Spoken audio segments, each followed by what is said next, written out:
जोहार, जय हिंद साथियों। आप सबों का स्वागत है हमारे YouTube चैनल तेजस डिफेंस एकेडमी पे। ठीक है, आइए आज बहुत दिनों के बाद मैं एक और वीडियो के साथ जुड़े हैं आप लोगों से।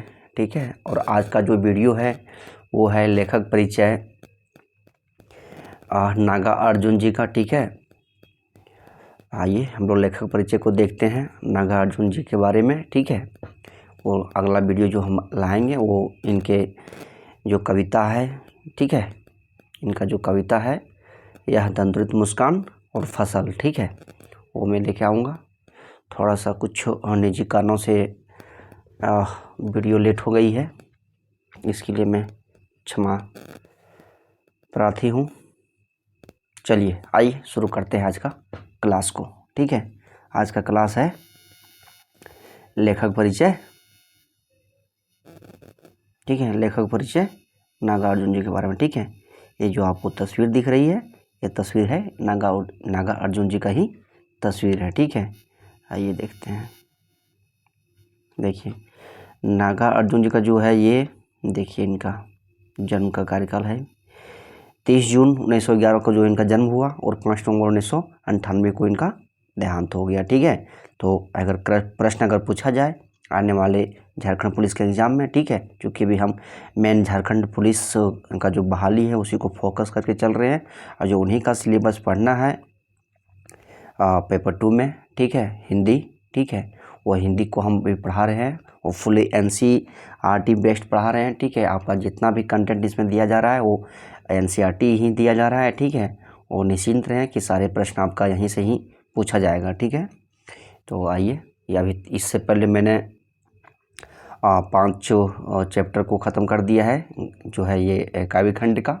ठीक है, काव्यखंड का जो है 5 चैप्टर ख़त्म हो चुका है। ठीक है, अभी हम लोग काव्यखंड पढ़ रहे हैं। ठीक, काव्यखंड में हमने भी सबसे पहले सूरदास का लेखक परिचय, उसके बाद तुलसीदास का, ठीक है, उसके बाद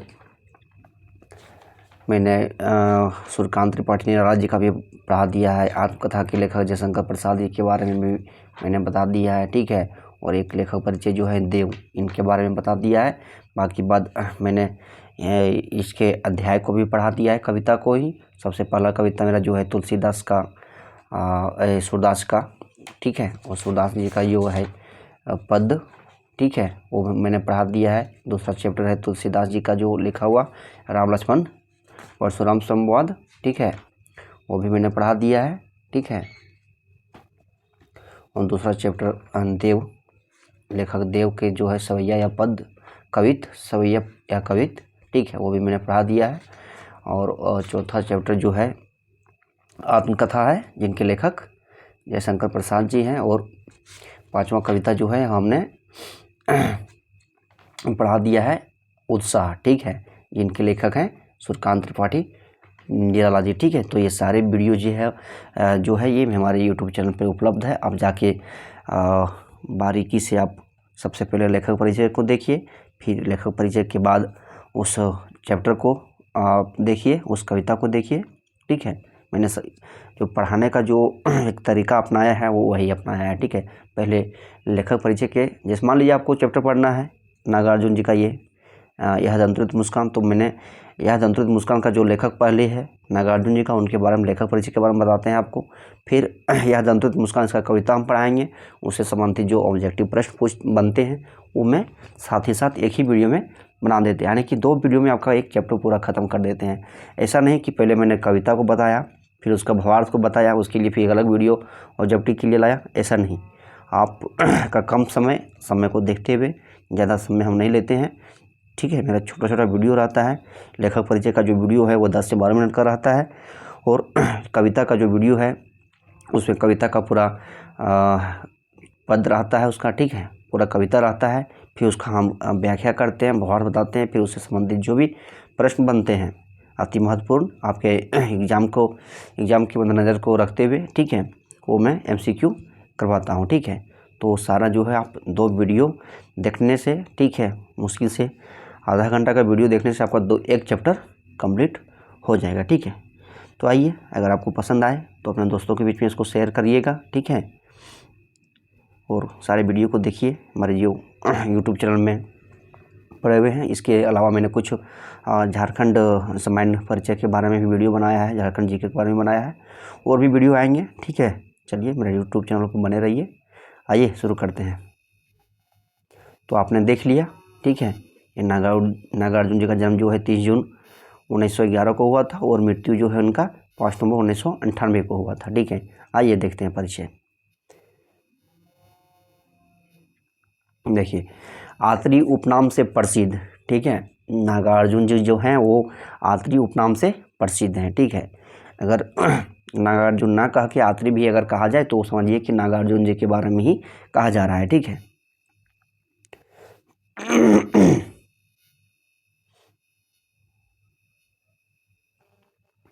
आइए देखते हैं, ठीक है। हिंदी के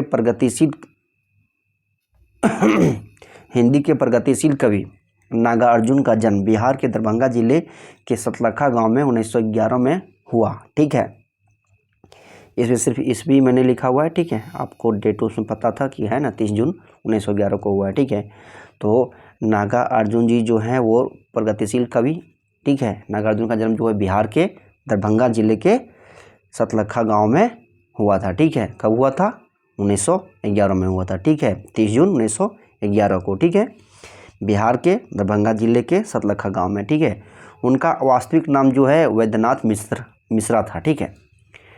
इनका जो वास्तविक नाम था वो वैद्यनाथ मिश्रा था, ठीक है। आरंभिक शिक्षा संस्कृत पाठशाला में प्राप्त करने के उपरांत आगे के अध्ययन के लिए वे पहले बनारस तथा बाद में कोलकाता गए, ठीक है। यानी कि आरंभिक शिक्षा संस्कृत पाठशाला में प्राप्त करने के उपरांत उसके बाद जो है आगे के अध्ययन के लिए, आगे पढ़ने के लिए वे बनारस तथा बाद में कोलकाता गए, ठीक है।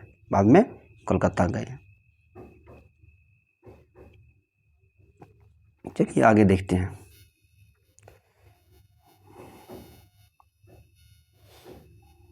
देखिए, 1936 में उन्होंने श्रीलंका की यात्रा की, ठीक है। 1936 में जो है नागार्जुन जी श्रीलंका की यात्रा की, ठीक है। उन्हें यात्रा का बड़ा शौक था, ठीक है, इसलिए इन्हें घुमक्कड़ भी कहा जाता है, ठीक है। 1936 में उन्होंने श्रीलंका की यात्रा की, वहीं उन्होंने बौद्ध धर्म की दीक्षा ली, ठीक है। अगर प्रश्न पूछा जाए कि नागार्जुन जी जो है वो बौद्ध धर्म का दीक्षा कहाँ पर लिए थे, ठीक है, तो श्रीलंका में लिए थे, ठीक है।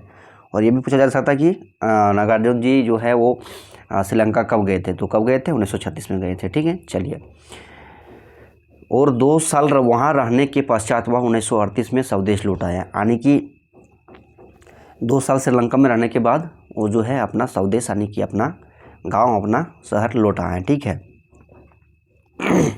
अनेक बार उन्होंने संपूर्ण भारत की यात्रा की, ठीक है। मैंने भी बताया कि उन्हें घूमने का जो है बहुत शौक था, ठीक है। ये घुमक्कड़ थे, ये जगह जगह घूम के जो है कविता लिखा करते थे, ठीक है।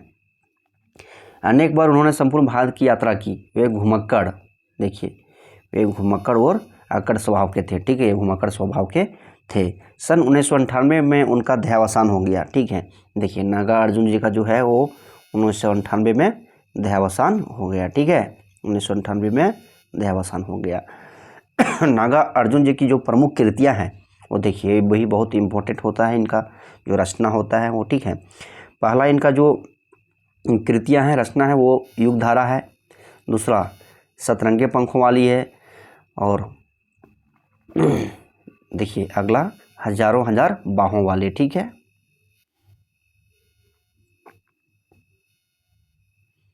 आइए, हजारों हजार बाहों वाली, ठीक है। तुमने कहा था, ठीक है, तुमने कहा था, आखिर ऐसा क्या कह दिया मैंने, ठीक है। पुरानी जूतियों का कोरस, और मैं मिलिट्री बाबू का बूढ़ा घोड़ा आदि जो है इनके प्रमुख कृतियां हैं, रचना है, ठीक है। आइए,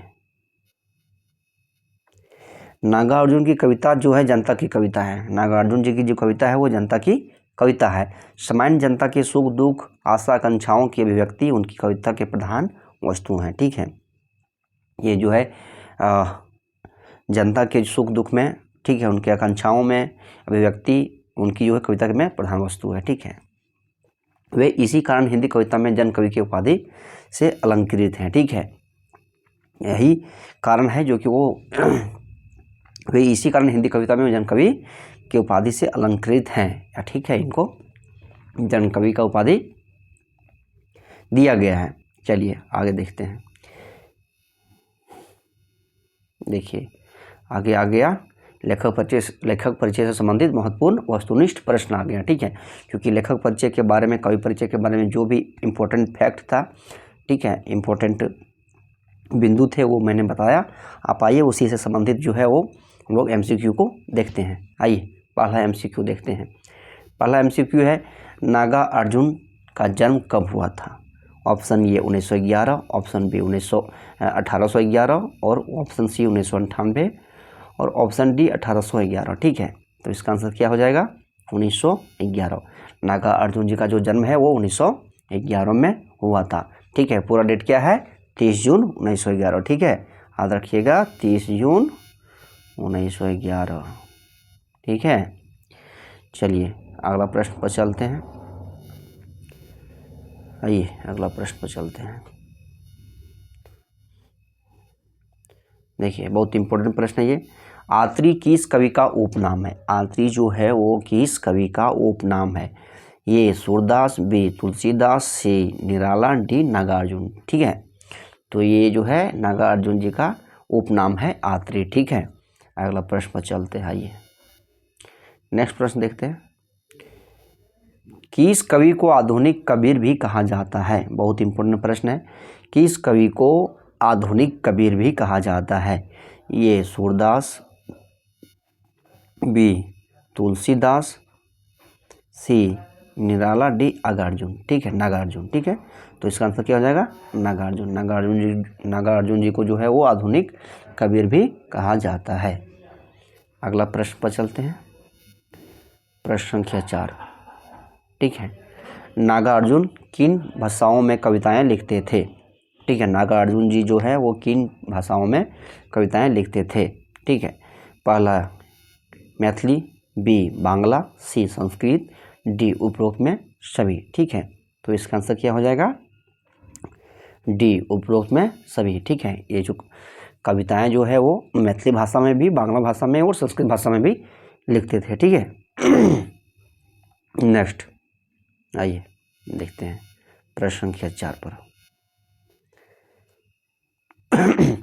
नागार्जुन का जन्म बिहार के दरभंगा के किस गांव में हुआ था? ठीक है, तो अभी आपने ऊपर में पढ़ा, ठीक है, कि इनका जन्म जो है सतलखा गांव में हुआ था, बिहार के दरभंगा जिले के सतलखा गांव में। ठीक है, ऑप्शन ए सतलखा, बी सीही और डी ए सी गाढ़ाकोला और डी इनमें से कोई नहीं। ठीक है, तो इनका जो है जन्म वो सतलखा में हुआ था। ठीक है, ये सीही जो है वो स्थान जो है सूरदास से संबंधित है और ये गाढ़ाकोला जो है ये सूर्यकांत त्रिपाठी निराला जी का जो है ये जन्म स्थान है। ठीक है, आइए अगला प्रश्न पर चलते हैं। प्रश्न संख्या 6 पर। नागार्जुन ने श्रीलंका की यात्रा कब की? ठीक है, नागार्जुन जी ने जो है वो श्रीलंका यात्रा कब की, यानी कि नागार्जुन जी श्रीलंका कब गए थे? ठीक है, श्रीलंका गए थे वो 1936 में और वहीं पर जाकर उन्होंने बौद्ध धर्म का दीक्षा प्राप्त किया था। ठीक है, आइए देखते हैं। Option A 1936, option B 1836, option C 1736 और ऑप्शन डी 1636। तो इसका आंसर क्या हो जाएगा? ये ऑप्शन ए 1936 इसका करेक्ट आंसर हो जाएगा। ठीक है, नेक्स्ट प्रश्न चलते हैं। आइए देखते हैं। कवि नागार्जुन श्रीलंका में 2 साल रहने के पश्चात स्वदेश कब लौटे? कवि नागार्जुन श्रीलंका में 2 साल रहने के पश्चात स्वदेश कब लौटे? 1938, ठीक है, 1938, 1936, 1838 और 1836। ठीक है, तो इसका आंसर क्या हो जाएगा? 2 साल रहे, 1936 में गए तो 1938 में आ गए। आंसर इसका ये हो जाएगा, option number A is correct answer. ठीक है, चलिए अगला प्रश्न देखते हैं, प्रश्न संख्या 8 पर चलते हैं। ठीक है, 8 पे चलते हैं। कवि नागार्जुन का मृत्यु कब हुआ था? ठीक है कवि नागार्जुन का मृत्यु जो है कब हुआ था? ये 1998, बी 1898, सी 1798, डी 1698। तो इनका जो है मृत्यु जो है, देहांत जो है 1998 में हो गया था, 5 नवंबर 1998 को। ठीक है, अगला प्रश्न, युगधारा किनकी रचना है? युगधारा किनकी रचना है? ये सूरदास, बी तुलसीदास, सी निराला, डी नागार्जुन। तो इसका आंसर क्या हो जाएगा? डी नागार्जुन। ठीक है, युगधारा जो है नागार्जुन जी की कृतियां हैं, रचना है। ठीक है, आइए आज का अंतिम प्रश्न देखते हैं, प्रश्न संख्या 10। ठीक है, क्वेश्चन नंबर 10 को हम लोग देखते हैं। सतरंगे पंखों वाली किनकी रचना है? सतरंगे पंखों वाली किनकी रचना है? ये सूरदास, बी तुलसीदास, सी निराला, डी नागार्जुन। ठीक है, तो इसका आंसर क्या हो जाएगा? डी नागार्जुन। ठीक है, नागार्जुन। तो जो इम्पोर्टेंट प्रश्न बने वो मैंने आपको बताया, बाकी बात जो मैंने फैक्ट बिंदु बताया, संक्षेप में जो लेखक परिचय को मैंने बताया, बस वो याद रखिएगा। ठीक है, इससे बाहर तो प्रश्न लेखक परिचय से जाना नहीं चाहिए। ठीक है, चलिए हमारे तेजस डिफेंस एकेडमी को आप लोग सब्सक्राइब करिए, शेयर करिए। ठीक है, चलिए थैंक यू आप लोग को। और आज का जो वीडियो है वो यहीं समाप्त करते हैं, मिलते हैं नेक्स्ट वीडियो के लिए, तब तक जय हिंद।